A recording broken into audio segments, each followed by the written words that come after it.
మనతో పాటు అయితే ఇప్పుడు బర్రెలక్క అయితే ఉన్నారు అండ్ ఇక్కడ నిరుద్యోగుల అంశాలు ప్రతి ఒక్కటి చర్చ జరగడం అయితే జరిగింది. సో బర్రెలక్కన అయితే ఇక్కడ పిలవడం జరిగింది. యాక్చువల్గా ఆమె ఏమేమి నోట్ చేసుకున్నారో ఒకసారి విందాం. సో చెప్పండి అక్క, అసలు ఇక్కడ నిరుద్యోగులు అందరూ ఏం కోరుకుంటున్నారు గవర్నమెంట్ నుంచి? జీవో నెంబర్ 46 వల్ల ఇక్కడ చాలామంది నష్టపోతున్నారు.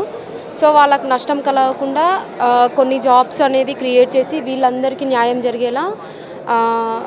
జరగాలని చెప్పేసి అందరూ కోరుకుంటుండ్రు. అలాగే group 1, group 2, group 3, group 4 jobs కూడా తొందరలో మళ్ళీ వేయాలని అంటున్నారు. గ్రూప్ 4 రిజల్ట్ ఇస్తారా లేకపోతే మళ్ళీ జాబ్స్ ఫ్రెష్గా నోటిఫికేషన్ వేసి మళ్ళీ ఎగ్జామ్స్ పెడతారనేది అడుగుతున్నారు. సో గ్రూప్ 4 గురించి జనరల్గా మీకు తెలుసా అసలు ఏ గ్రూప్ అంటే గ్రూప్ 1లో ఎన్ని నోటిఫికేషన్స్ ఉన్నాయి, లేకపోతే గ్రూప్ 2లో ఎన్ని పోస్టులు ఉన్నాయి, ఇలాంటివి మీకు ఏమైనా తెలుసా? అసలు ఐడియా ఉందా? అవన్నీ తెలుస్తూనే ఇక్కడికి రావాలని రూల్ ఉందా? రూల్ అని కాదు, జనరల్గా ఇప్పుడు మిమ్మల్ని పిలుస్తారు పిలిచి ఒక్క టైంలో ఒక్క నిమిషం ఆగండి. సో ఇదే అన్నమాట. మనతో పాటు అయితే ఇప్పుడు బర్రెలక్క అయితే ఉన్నారు అండ్ ఇక్కడ నిరుద్యోగుల అంశాలు ప్రతి ఒక్కటి చర్చ జరగడం అయితే జరిగింది. సో బర్రెలక్కన అయితే ఇక్కడ పిలవడం జరిగింది. యాక్చువల్గా ఆమె ఏమేమి నోట్ చేసుకున్నారో ఒకసారి విందాం. సో చెప్పండి అక్క, అసలు ఇక్కడ నిరుద్యోగులు అందరూ ఏం కోరుకుంటున్నారు గవర్నమెంట్ నుంచి? జీవో నెంబర్ 46 వల్ల ఇక్కడ చాలామంది నష్టపోతున్నారు.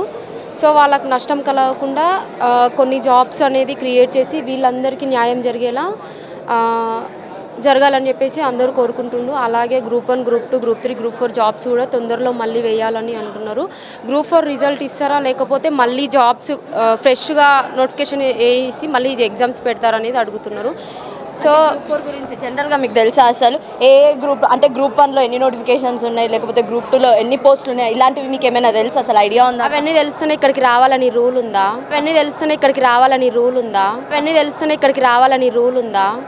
రూల్ అని కాదు, జనరల్గా ఇప్పుడు మిమ్మల్ని పిలుస్తారు పిలిచి ఒక్క టైంలో ఒక్క నిమిషం ఆగండి. సో ఇదే అన్నమాట.